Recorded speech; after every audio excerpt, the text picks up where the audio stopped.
Que não precisa de cota, pra quê? Lá em casa eu que cuidava de tudo, né? O Zé, ele é menino de tudo, então eu que tenho todas as responsabilidades, eu cuidava de absolutamente tudo. Então, o Monark, ele não tá querendo rever o contrato, ele só quer a mídia. Olha o Joaquim Barbosa, é um juiz negro. Quantos tem mesmo? O racismo tá chegando o momento da onça beber água. Tem um cara que é branco é melhor do que o que é negro. Vocês não podem permitir que prevaleça em Santa Catarina o racismo. Herodes se destaca pela beleza turística que tem, pela cor da pele das pessoas. Sofre racismo, gente. Vamos tirar o elefante da sala? Não temos nenhum na Série A, né? Não tem nenhum na Série A. E no futebol brasileiro, a maioria dos jogadores são jogadores negros e não tem treinadores. Não tem. A gente consegue estar no dedo de uma mão. Isso é defender a importância das cotas do serviço público. Quando eu entrei no Mackenzie e eu entrei na sala de aula, de 80 alunos e só 3 alunos eram negros, eu falei assim, não, tem algum problema aqui. Olha, fulano se determinou, estudava 11 horas, 20 horas por dia,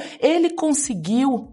É isso que eu tenho que fazer? Eu tenho que estudar 20 horas por dia, perder tudo que eu tenho de vida, porque o sistema pede que eu seja 4 vezes mais. Receita Federal deixou de receber 25 bilhões de reais em impostos na fusão dos bancos Itaú e Unibanco. O prejuízo bilionário foi por causa de uma decisão do CARF, o Conselho Administrativo de Recursos Fiscais. Por 5-3, os Wake up, a cota. Não pode dar cota pra preto. Então vai. O povo Bolsonaro ficou meses e meses querendo a anistia. Milionário da TV pega financiamento do BNDES, Your Money, My Money, pra comprar jatinho. E não pode dar cota pra pretinho. Os grandes bancos devem bilhões e bilhões em impostos e não pode dar cota. Uma cotinha, uma vaguinha na facul. O Flávio Bolsonaro precisava da raminha. Surgiu a sujeira toda aí do Banco Master, Dark Horse, The Movie.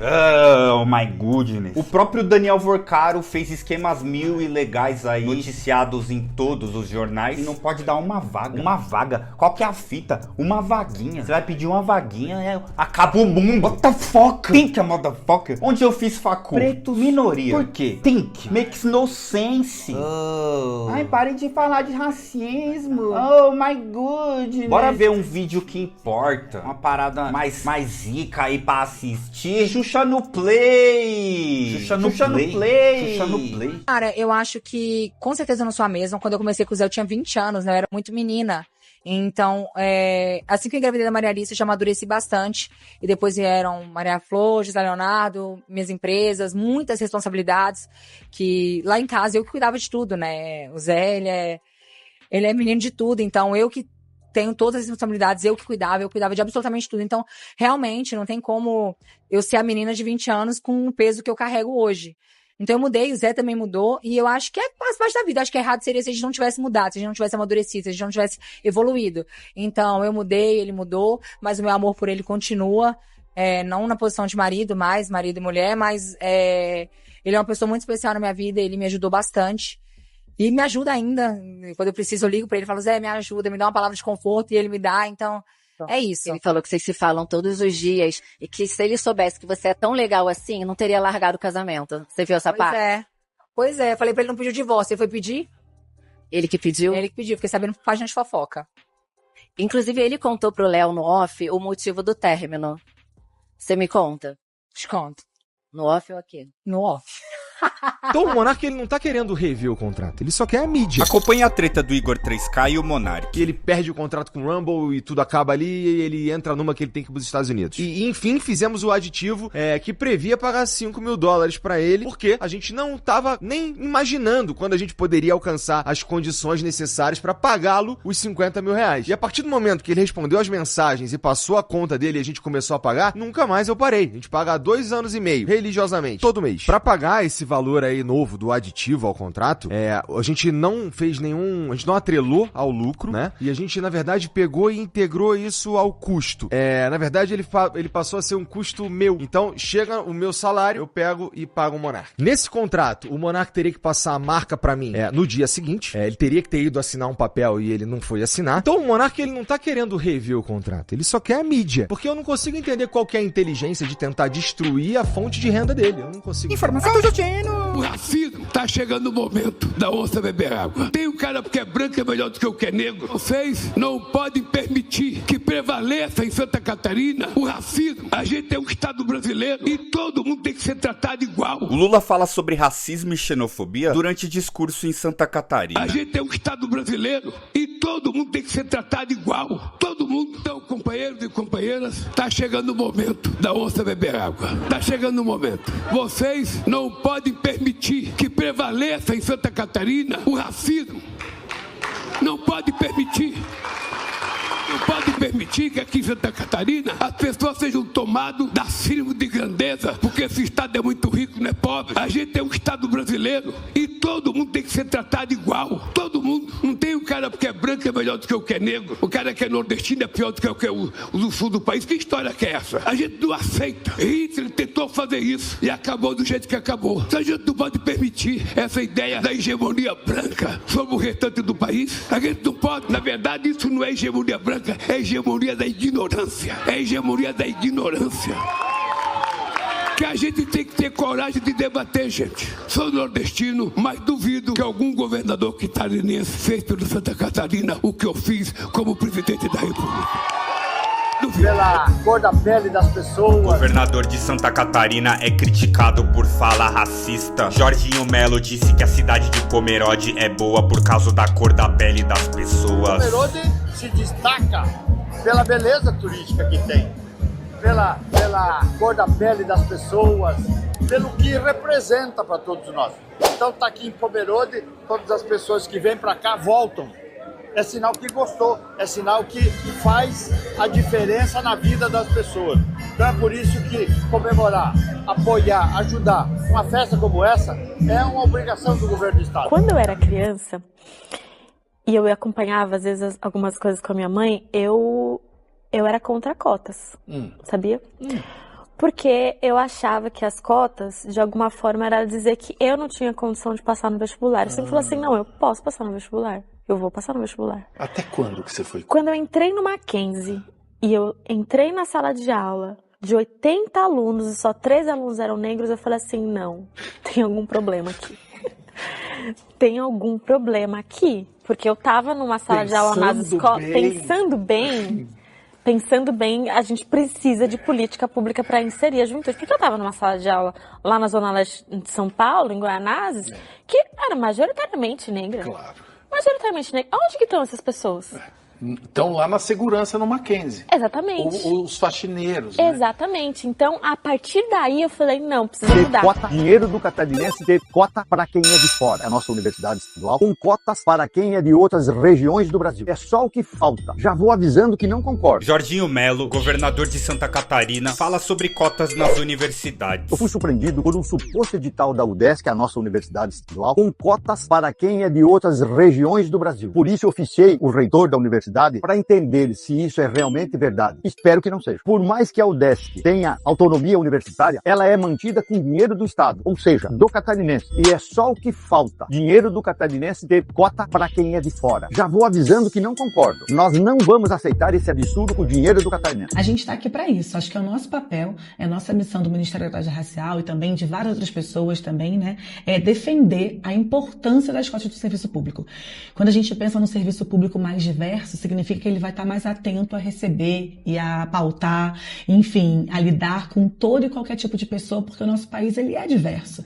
E não é diferente pensar nas cotas no serviço público. Nós estivemos na Câmara agora, no mês passado, em julho, dialogando sobre vários temas, e um dos temas que eu defendi também foi esse, assim, né? Porque pensar o acesso, pensar a oportunidade passa por pensarmos que somos diferentes e cada um merece ter oportunidade igual. Aqui para você as informações a respeito de quem são esses alvos da operação de hoje. Vamos começar aqui pelo Carlos Alberto Sicupira. Ele é conhecido como Beto Sicupira e é um dos maiores acionistas de referência e controlador das Americanas. Temos também o Sérgio Rial, que é ex-presidente do Santander e ex-CEO das Americanas. O Paulo Alberto Leman, que é filho do empresário Jorge Paulo Leman e ex-integrante do Conselho de Administração da companhia. O Eduardo Sagioro, que é ex-integrante do Conselho da Varejista, ou seja, das Americanas. Tem mais gente aí, vamos colocar quem são os outros nomes envolvidos, quem são as pessoas que estão sendo investigadas nessa segunda fase da operação. Alexandre Ábido e André Almeida, que são executivos do Banco Santander, o Carlos Henrique Viela Pedras, que é executivo do Banco Bradesco, e Gustavo Balaciano e José Rude, que são executivos do Itaú. Então, são esses nomes investigados nessa segunda fase da Operação Disclosure. Vamos tirar o elefante da sala, bicho. E no futebol brasileiro, a maioria dos jogadores são jogadores negros e não tem treinadores. Não tem. O Roger é um treinador negro. O Roger sofre racismo, gente. Vamos tirar o elefante da sala? Vixe. Luca Bop rasga o verbo sobre o futebol brasileiro. O Roger é um treinador negro. O Roger sofre racismo, gente. Vamos tirar o elefante da sala? Não temos nenhum na Série A, né? Não tem nenhum na Série A. E no futebol brasileiro, a maioria dos jogadores são jogadores negros e não tem treinadores. Não tem. A gente consegue estar no dedo de uma mão. Isso entra na conta, sim. Vamos tirar o elefante da sala, bicho. Vamos falar disso, cara. Isso rola com o Roger, sim, sim. Então, assim, não é por causa disso que ele tem que ser mais valorizado e tudo mais, mas que rola uma má vontade por causa disso, rola. E o trabalho dele nos outros times tem críticas? Tem. Ele é um cara que oscila? É um cara que oscila. Mas ele tá longe de ser um técnico como tá sendo tratado, como se fosse uma merda. Ele não é uma merda. Informação, Arthur Justino. Receita Federal deixou de receber 25 bilhões de reais em impostos na fusão dos bancos Itaú e Unibanco. O prejuízo bilionário foi por causa de uma decisão do CARF, o Conselho Administrativo de Recursos Fiscais. Por 5-3, os conselheiros... Pense bem no desperdício de inteligência que a gente faz quando discrimina. Não precisa de cota. Pra quê? Olha o Joaquim Barbosa. É um juiz negro. Quantos tem mesmo? Quantos são? A questão racial, ela vai trazer para o sujeito barreiras maiores, ela vai trazer elementos que vão dificultar a sua vida profissional. E sempre que você vai olhar na população brasileira, você vai ver a tal famosa pirâmide, onde o fundo é preto e na medida que você vai chegando no ápice, você vê uma verdadeira Dinamarca. A cota não é um favor de forma alguma. Nem se você considerar a dívida histórica, porque ela é de fato uma dívida em face talvez da maior barbárie que esse país foi capaz de praticar, que é o tráfico e a escravidão, mas ela tem uma dimensão extremamente importante na transformação social. A ideia da reparação é a ideia básica elementar de justiça, não é? Se eu lhe faço injustiças, eu tenho que reparar. Não é? Se eu lhe privo de bens, eu tenho que, em algum momento, compensar. Não posso mais compensar os seus pais, os seus avós, não é, que foram explorados por mim ou pelos meus antepassados, mas eu tenho que compensar os descendentes deles. Por quê? Porque eles herdaram essa carga, herdaram essa desvantagem.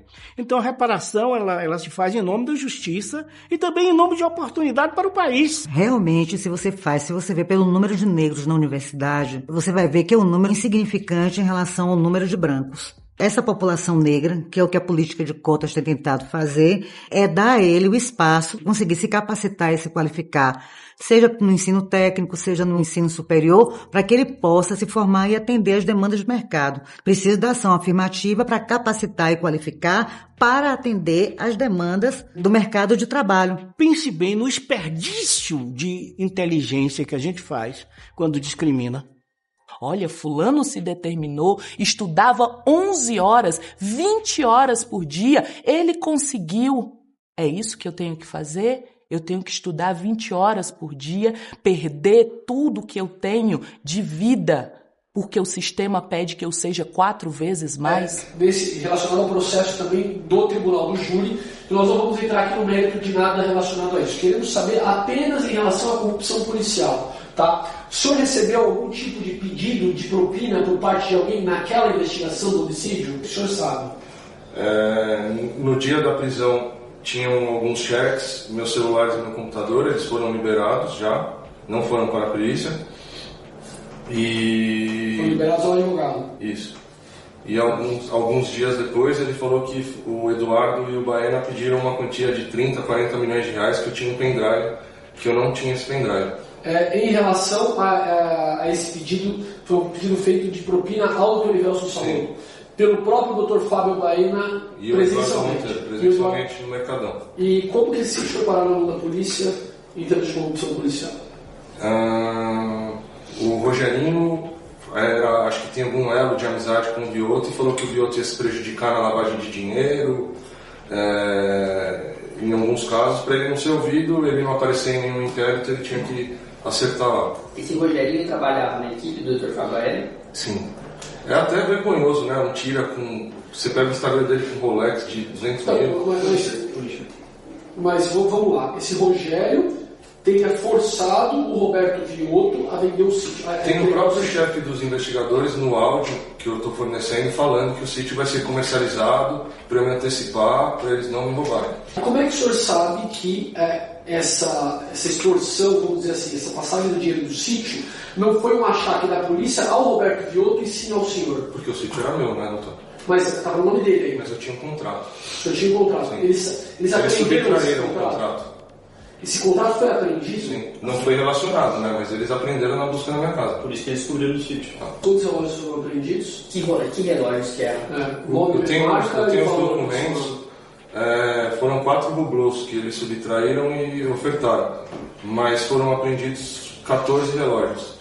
Tá. Esses relógios foram apreendidos 14, foram devolvidos para o senhor 10. Isso. Tá. E 4 ficaram com eles? Sim. Qual era o valor que o senhor tinha falado que o Dr. Fábio Baena tinha solicitado ao Dr. Ivelso para que no Mercadão, ele e o Eduardo? Desse tal pendrive, 30, 40 milhões de reais.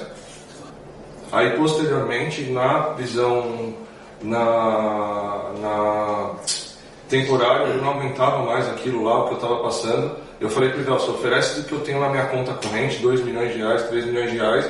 Aí eles tiveram uma nova reunião e falou, agora nem se pagar os 30, porque eu já recebi de outras pessoas. Tá. E quando o senhor disse do pendrive, só para deixar esclarecido, o que ele imaginava é que dentro desse pendrive haveria criptomoeda no valor de 60 milhões, você reaveria parte disso e outra parte... Eles falam tanto nisso, mas eles... eu tinha uma caixa lá de pendrive em casa, inclusive eu tinha ganho de presente isso, uma chave lá, mas não tinha nada, nunca nem se ligava. Eles nem levaram e eles só falavam disso. Zica mesmo? Oh, Pop Time, mundão derrama indignação. É cabulosamente incongruente tudo que acontece. Ah, uma cotinha, uma vaga vai deixar o país pobre. Você vê, ó, os brancos aí, ó, dono de banco, consegue pegar a raminha. Ah, tamo sem raminha, então a gente vai precisar dar uma sonegação aí bilionária pra recuperar. E aí vai pedir uma cotinha. Qual que é o problema? Só o fato dos brancos gastarem tanta energia contra, já entende? Oh my god. Pop Time.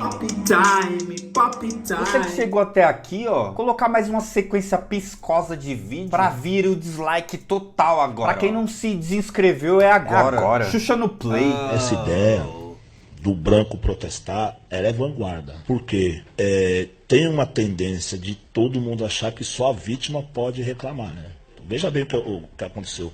Cá dentro desse contexto. Uma mulher no banco, ela falou, pô, meu filho te adora e tal, e pá, mas eu tô com problema com ele tá umas ideias malucas e tal. Quantos anos ele tem? 17, mas qual que é o problema dele? Ele tá muito revoltado, ele briga com as pessoas, ele não pode ver qualquer coisa de racismo que ele vai em cima. Aí ela tinha a pele clara, eu falei, que cor que é seu filho? Ele é branco. Eu falei, porra, é mesmo, pô, seu filho é brilhante, mano. Devia ter orgulho do seu filho, cara. Você tem um filho branco que luta contra o racismo, tá com vergonha dele. Tá reclamando de um cara brilhante pra mim, mano. Dá meu telefone pra ele aí, ó. É mesmo, eu falei, pô, você tem que entender, mano. Moleque é brilhante, moleque é branco, pula na frente de um preto quando vem injustiça. Você tá achando que ele é estranho? É você que é estranho. Protege do sistema, ele protege. Ele já é entre aspas, vocês chamam de traficante, chamam de comerciante. O cara que comercializa cocaína, vamos dizer assim, já abertamente, ou a maconha, ou qualquer outro tipo de... Ele é um comerciante, como qualquer outro. Sim, mas que leva as pessoas pra cadeia ou pro cemitério, né? Agora, o dono da 51 não tira a cadeia pelos litros que ele vende. A Ambev, ninguém vai pra cadeia. Toma 4 garrafas de cerveja, você vai ver se não bate o carro. Você vira o super-homem na marginal. Mano. Ele não vai tirar a cadeia. O filho dele não vai ficar manchado como filho dos presidiários. O que faz mais mal? Uma dose de 51 ou um cigarro de maconha? Não, mas a gente tem uma discussão então sobre não, mas eu não estou te perguntando se você usa. Fala você, certo? O que faz mais mal? Teria que ter um médico aqui. Vamos falar de droga, tem que ter um médico. Não, nem precisa usar pra saber. Isso dá pra responder. É o 51. Certo, então ele não tá preso. Esses caras não vão presos. Porque eles não são preto, não são, certo? Não são morador de favela, não são morador de periferia, eles não vão preso. Agora, um comerciante de maconha, ele vai preso. Um usuário, ele vai preso. Você é a favor da legalização? Se é pra negar todas as drogas, nega todas. Entendeu? Você pra é a acabar favor a da hipocrisia. legalizar? Não, eu não sou a favor de nada, não. Vamos dizer assim, eu sou a favor que todo mundo vivesse bem, não precisasse de droga nenhuma pra entender nada. Que você conseguisse entender o mundo que você vive sem usar nada. Eu sou a favor disso. Mas quando você passa a não entender o mundo que você vive, você recorre a alguma coisa... Quem sou eu para dizer que ele é isso, ele é aquilo, ele é B, ele é traficante, ele é usuário? Eu não sou ninguém, meu. São situações. Você vive uma situação hoje que você tá bem, você é jornalista, você opina, você fala, forma opinião. Amanhã você não sabe, irmão. Entendeu? Então a cota para negro, eu acho que deveria mudar esse termo. Porque, na verdade, o movimento negro lançou um desafio para o governo cabuloso.